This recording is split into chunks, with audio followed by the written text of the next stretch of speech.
Hi, everyone. Good afternoon. Ambassador, thank you for having me and giving me this important podium. Such a difficult situation. I see lots of division and confusion, lots of hatred, lots of misinformation. And everybody speaks on behalf of the children and on behalf of the innocent. But I am not sure about their real intention. But today I can speak on the authority of a Palestinian child, someone who grew up in that culture. Hamas' first crime against children in the Palestinian societies is not arming them or encouraging them to carry suicide bombing attacks. It's the religious, ideological indoctrination that I had to go through.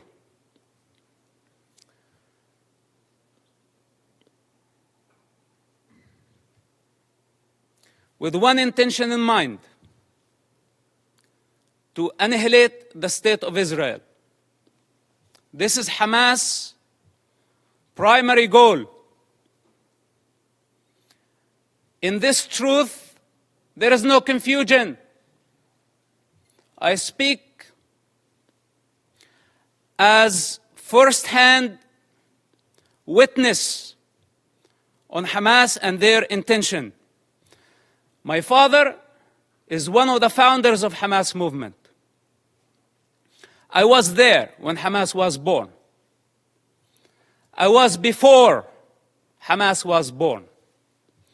And as I said before, I will be there after Hamas is dead.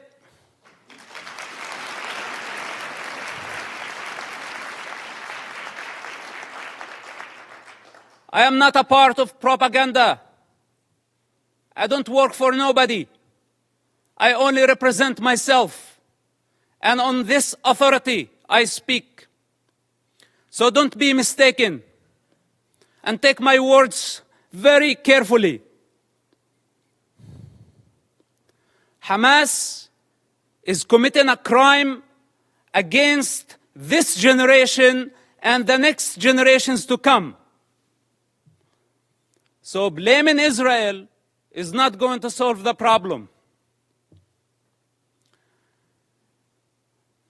Imagine a 10-year-old child. When I disobeyed Hamas, I was tied up to a post and I was whipped by Hamas top leader. And I don't want to mention his name because he's not worthy. With an electric cable. Every lash, I lost my breath. Until I lost my consciousness. My father was in prison at that time. And this leader thought that he was my mentor. This is Hamas discipline. This is how they wanted me to be. To become a violent savage like them. And the very basic intelligence of a child, when I felt that was not natural, it wasn't. But I had still to go to the mosque to please my mother and please my father and obey this type of monsters. I hate to talk about my personal struggle. And I hate to be in a position to be at defense. He also don't like to be at defense. Because this is what Hamas did to Israel on October 7th. They put all of us at defense. But this doesn't mean that we are not going to win the war.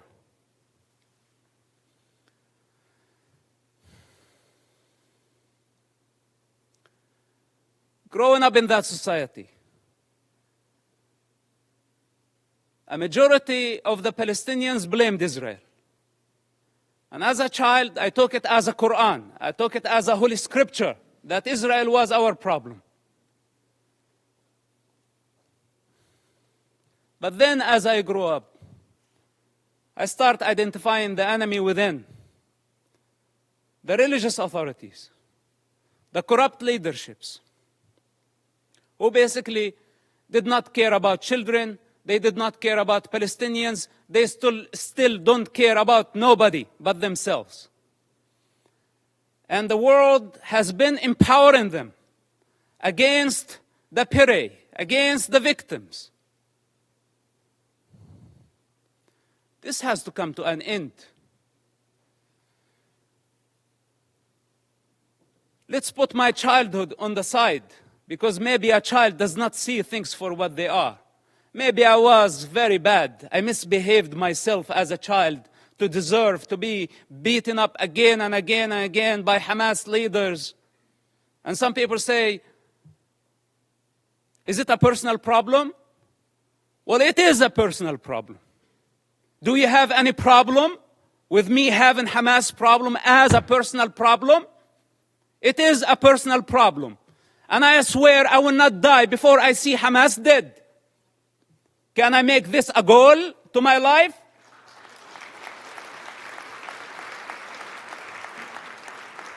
You know, unlike many of the leaders who sit here and give Hamas legitimacy by not condemning them, if the entire world stand there and say otherwise, the child witness within will always be there. And nobody can deceive that child anymore.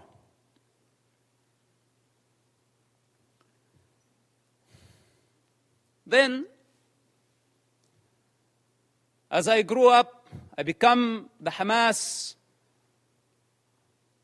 or the Islamic student movement president in our town. And I became part of the movement. It's just out of the love for my father and our family. I had no other choice, which somehow led me to imprisonment at the age of 18, just a few weeks after my 18th birthday. May 28, 1996.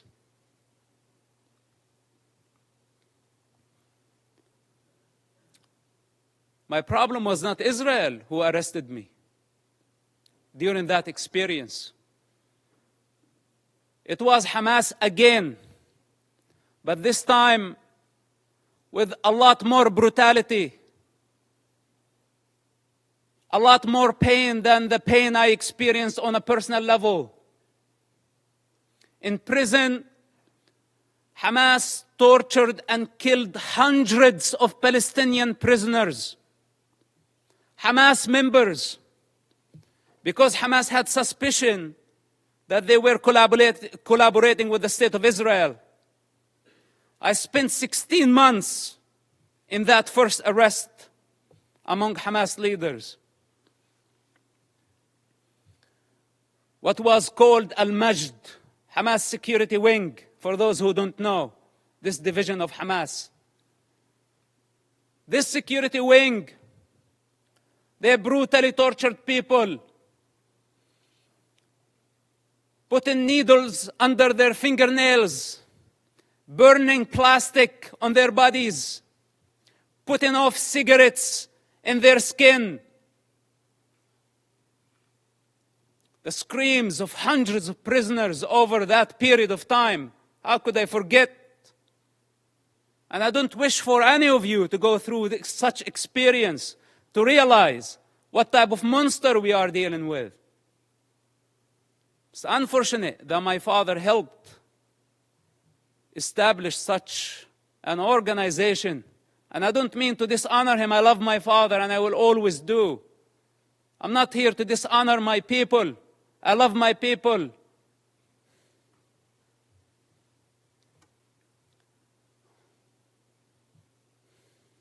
But I cannot believe how far Hamas was able to travel in this madness, and we could not stop them. After I was released from prison, I made very hard choices. And I don't have the time to go through all my motives, but yes, I had many motives. Many motives to fight against Hamas, and I still do. And nobody can get in my way. Not even the United Nations.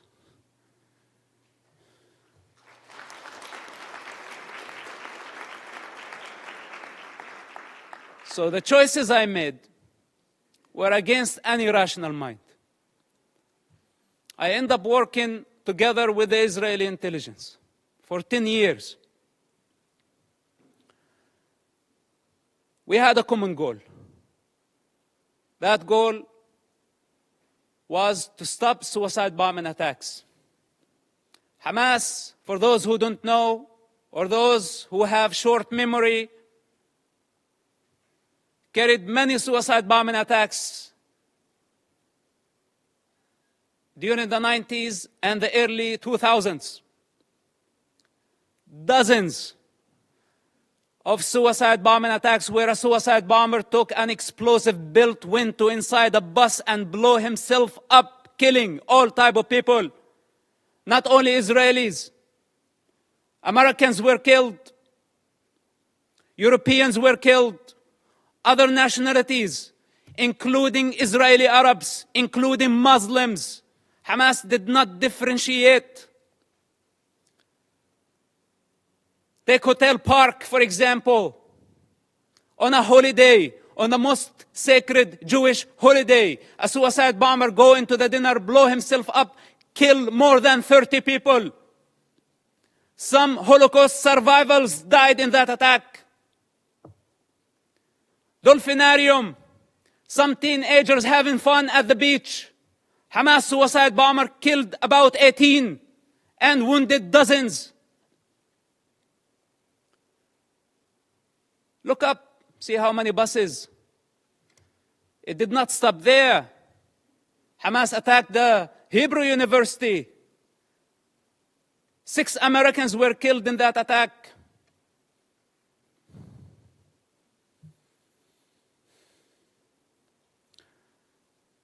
They targeted synagogues. They targeted everywhere. Knowing the Israeli retaliation, they invite violence. They love violence. Hamas, without chaos, cannot survive. It's their climate. This is where they thrive. When the peace process came, if you follow the history of Hamas and their development or their evolution, whatever you want to call it, Hamas, what sabotaged the peace process through suicide bombing attacks.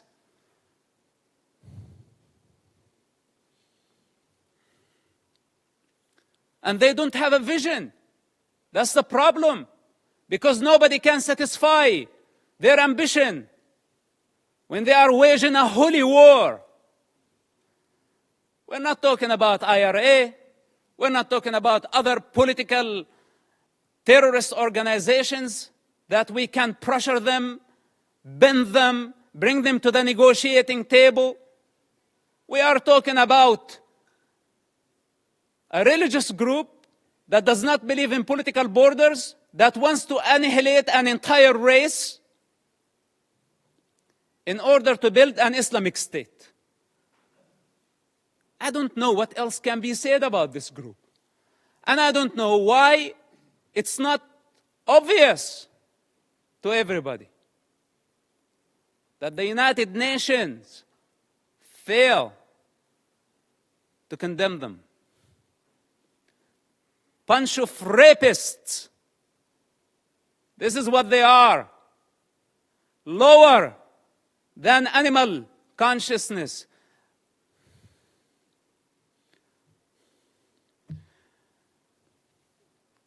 So, I don't speak only on the authority of that child and someone who grew up in the Palestinian territory, I also speak on the authority of someone who has 10 years of experience in a counterterrorism of the Israeli intelligence.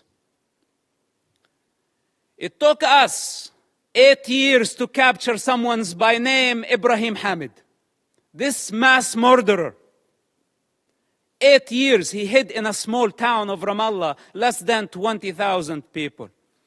It took us 8 years to capture him, while he was sending suicide bombers every other day. It was a big nightmare to capture him.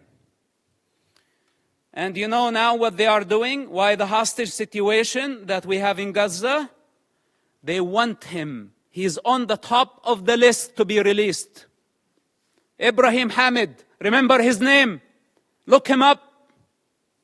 They want mass murderers to go back to the street. And if you ask yourself, the guy that you saw earlier, Yahya Sinwar, with the child and the rifle, this guy was released just recently, part of the prisoner exchange with Israel, when Israel had to release more than 1,000 Hamas members to return one Israeli soldier back to his mother. And Hamas had a taste to that. So they thought this time they can go and bring 200 hostages and more. So they can bring the only true democracy in the Middle East to its knees. This is why it's a very brutal war. For those who are in the intelligence communities, they understand the significance of this. And they know that Israel cannot release more Hamas terrorists. Because this guy, you saw, Yahya Sinwar, he is the mastermind behind the attacks on October 7th. And how can Israel afford, or how can any of you validate or prove the release of mass murderers back to the street so they can carry a lot more terrorist attacks and hijack an entire society, use hundreds of thousands of people as human shields? Is this our way of solving the problem? We need the correct vision. First of all, we need to identify the origins of suffering, where it's coming from, where does it originate from. We need to identify the disease. Then we can provide the cure. Up to this point, we haven't identified the disease. And for those who know the problem, they don't have the courage to stand and say, we have a problem with Hamas. But most of us have our own calculations. From Russia to China to the rest of the superpowers, given Hamas cover. Hamas gave the attacks on October 7th as a birthday gift to Putin. For those who did not make the connection. And I don't want to go farther. Now nobody's talking about Ukraine, using Hamas as the wild card in the Middle East, igniting a religious war to just divert your attention somewhere else. All those criminals, whether they were high profile or low profile, they are all savages. They are all enemies of children and enemies of humanity. The United Nations and the rest of the international community have empowered con men who used what's so-called Palestinian cause to become richer. They were seeking power and wealth. They did not care about the Palestinian people. As the children of Gaza sink in despair and poverty, leaders of Hamas, along with their families and their entourage, enjoy the Four Seasons Hotel in Doha, Qatar.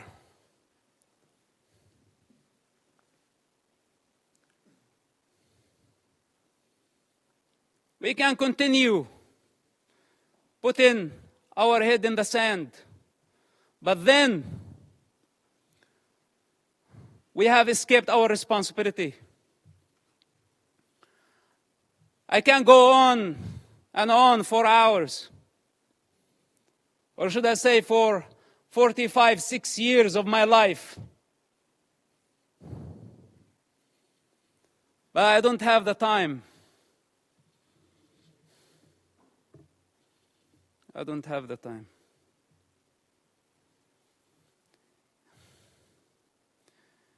If we don't eradicate Hamas this war and this time, if we don't eradicate them, the next Gaza war is going to be deadlier. It's going to be much greater. If today we are complaining about 10,000 casualties, even though I'm not sure about the numbers because it's Hamas statistics, I don't trust anything they say or anything they do. But even if it was true, it's actually a miracle that we have only this number. The next war, we will be talking about hundreds of thousands. This is the 4th war with Hamas and the 5th war in Gaza, because also Islamic Jihad had their own war. If we don't eradicate Hamas and other terrorist groups in Gaza this time and give Gaza back to the people of Gaza, we will give them legitimacy. We will show them that we are afraid. And tomorrow, they will come back with vengeance. What made Hamas attack this time a lot stronger than the past wars? Because under the international pressure, we had to negotiate with them. And we had to give them legitimacy. This is what encouraged them and gave them power. You know, Qatar, for example, it's a member of the United Nations, playing the mediator, etc. They could have fooled me. They are the ones hosting Hamas. They are the ones who have been funding Hamas. Russia, Musa Abu Marzouk, a Hamas top leader, was in Moscow just yesterday. Okay, to be more accurate, a week ago. What's this? Where democracies should be united in fighting such savages. All of us saw Hamas, you call a hostage situation, but you want the true term Hamas uses for this? Booty. It's not even hostages. It's not war prisoners. All of us saw Hamas, savage, grab a teenager girl from the neck, pushing her into the unknown. That's your very freedom. That girl represents your freedom.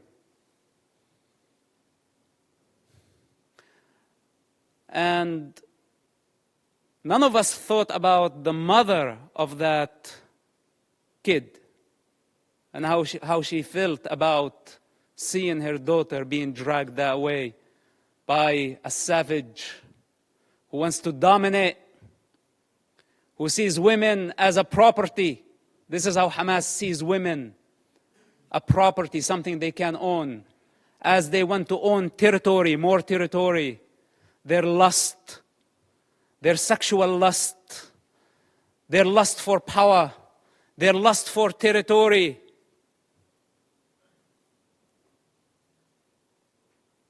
I had to die many times in order to transcend this mentality.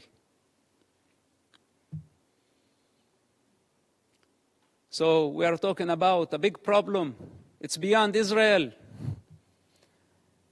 And here is the danger. And with this, I will conclude. The danger if Israel fail their war in Gaza, which is a brutal war, because if it was open war, Israel would annihilate Hamas in no time, matter of hours, let's say days. Hamas is finished. But since Hamas strategy, it's a strategic thing of Hamas to take human shields.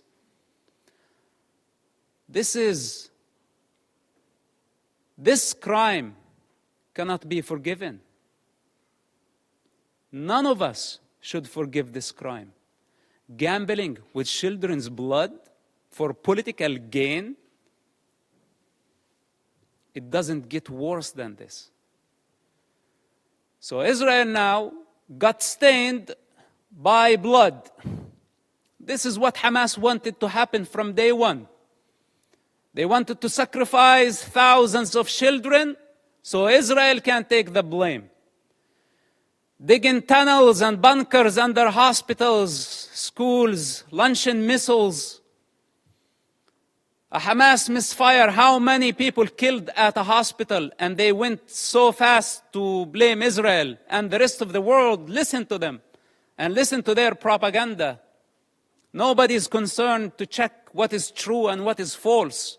Whatever that serve our political and short-term interest, we go for it.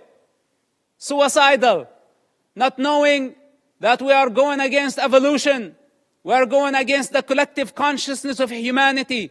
We're going against the interest of children, the defenseless children who has no one to speak on their behalf. They don't have the power to discern. And yes, they are dying. But who's causing all this death? Blame is the cheap way. It's the way of the coward. Those who have the courage, take responsibility. They don't blame.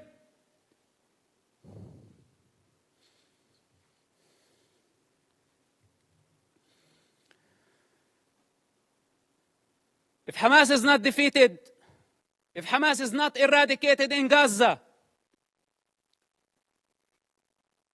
we will set the model. We will give the freedom to so many radical groups around the world, especially in Europe. Because many of ISIS have fled to Europe under civilian cover. They are sleeping cells in Europe. And there is a migrant problem in Europe. And there is an Islamic problem in Europe.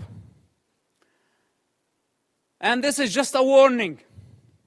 If you really care for the global security, and I speak as a person who was part of the counterterrorism effort against radical Islamists, if Hamas is not defeated in Gaza, it will inspire many groups around the globe. They will see that few thousands of savages can blackmail the international community, the superpowers, and bring democracies to their knees. Many of them are watching now, and many of them are very happy about how the world is responding. And many of them are satisfied to see the state of confusion and fear and anxiety. This is the time to get united. Because if Israel fails in Gaza, all of us, we will be next. Thank you for listening, and thank you for giving me the opportunity. May God bless all of us and protect our children, not only the Palestinian children, but also the Israeli children. Bring the hostages back to their families. And may God bring peace to this divided world. Thank you very much for listening.